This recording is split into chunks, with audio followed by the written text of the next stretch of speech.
Hoje eu vou te explicar tudo o que você precisa saber sobre indicação de condutor infrator, sem enrolação, sem picuinha, sem papo furado. Vamos lá?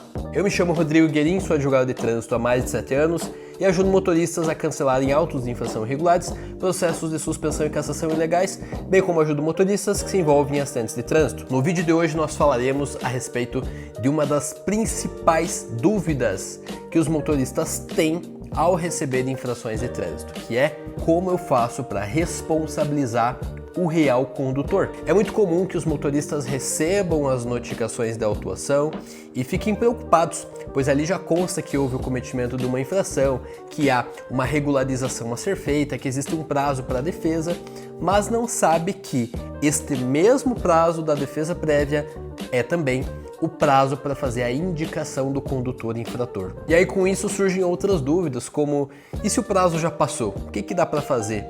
E se o meu pedido de indicação tiver sido negado administrativamente? Tem solução?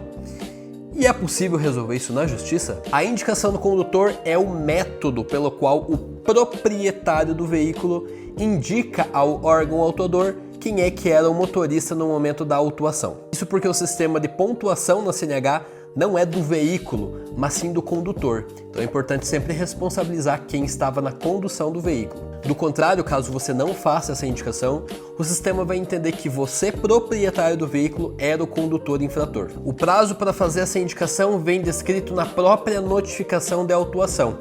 E caso você não saiba, a notificação de autuação pode ser encontrada no aplicativo CNH do Brasil, antigo aplicativo Carteira Digital de Trânsito. Lá você vai encontrar o campo de infrações, vai localizar a multa que você está recorrendo, e eu digo aqui multa em termos leigos, a infração de trânsito em si, e vai ter lá o campo próprio para fazer a indicação do condutor.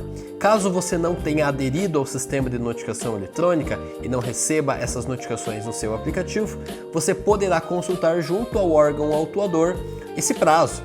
Caso você não tenha nenhuma das duas coisas, nem o cadastro e nem o acesso ao órgão autuador, você deverá então receber a notificação de autuação na sua residência com prazo de pelo menos 30 dias para fazer essa indicação do condutor, que poderá ser feito via requerimento administrativo, no site do órgão autuador, se ele tiver essa disponibilidade online, ou então via correios. Muito cuidado com o prazo, pois ele é fatal na esfera administrativa.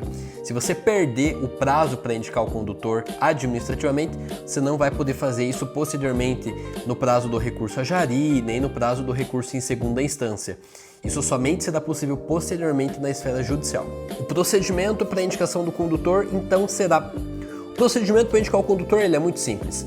Após você fazer o preenchimento do campo próprio para fazer a indicação, caso você faça isso via formulário ou então via aplicativo, você então deverá informar os dados seus, proprietário do veículo, os dados do condutor, que vai assumir a responsabilidade pela infração. De fato tem que ser quem cometeu a infração, não vale aqui indicar terceiros que não tenham cometido, isso pode configurar fraude processual.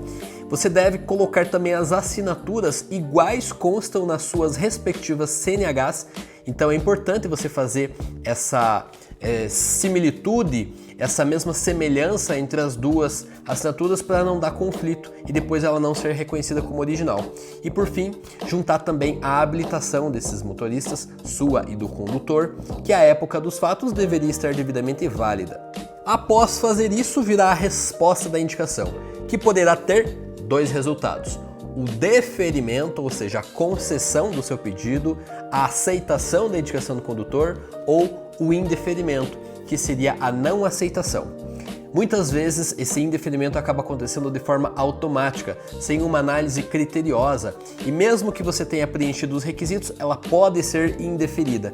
Nesse caso, você poderá entrar judicialmente para fazer essa indicação do condutor, ou então recorrer administrativamente, desde que dentro do prazo. O problema acontece quando você perde o prazo para indicar o condutor. Eu sei, muitas vezes na sua rotina, especialmente se você é motorista profissional, se você passa muito tempo fora de casa e não tem acesso sempre aos correios, ao que chega para você em casa, ou mesmo não tem tempo de analisar o aplicativo com a devida rotina, né? A nossa rotina lá é corrida mesmo. Você pode fazer essa indicação extemporânea, ou seja, fora do prazo. O CTB ele não proíbe que você faça isso judicialmente.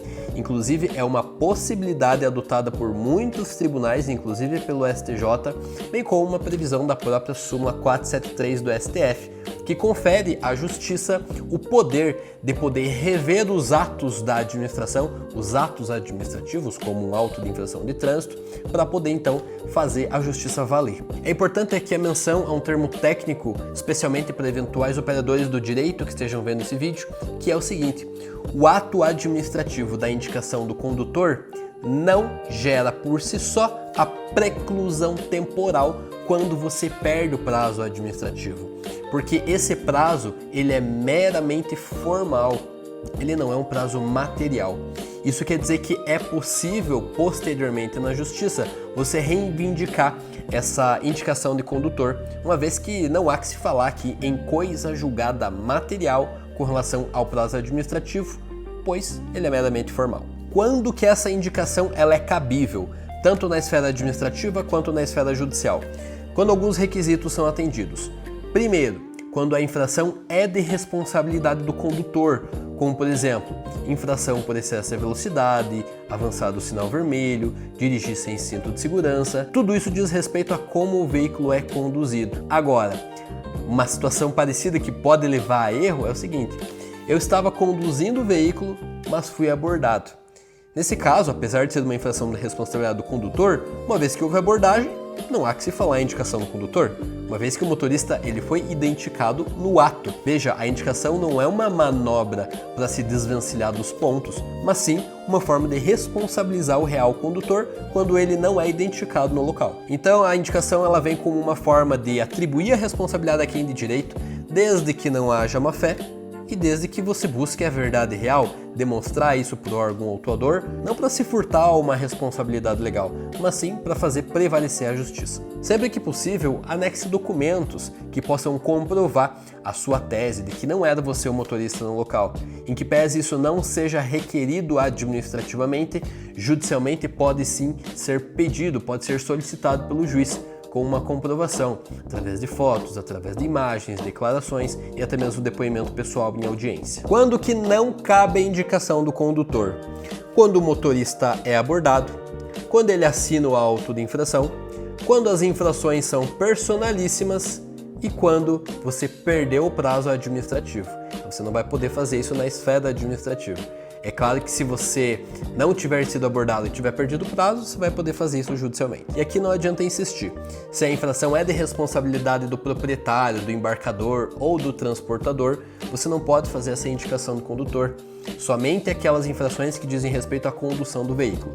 Por exemplo, uma infração por dirigir veículo com licenciamento atrasado é de responsabilidade do dono do veículo, do proprietário. Então não tem como você indicar o condutor. Mesmo que fosse outra pessoa que estivesse dirigindo o veículo no momento em que houve essa autuação, a infração é por licenciamento atrasado e o dever de manter o veículo licenciado é do proprietário. A mesma coisa acontece, por exemplo, com uma infração por dirigir veículo com pneu careca, com retrovisor quebrado. Tudo que diga respeito ao veículo é de responsabilidade do dono. Outras infrações muito comuns: dirigir o veículo com um sistema de iluminação ineficiente ou então com escapamento alterado.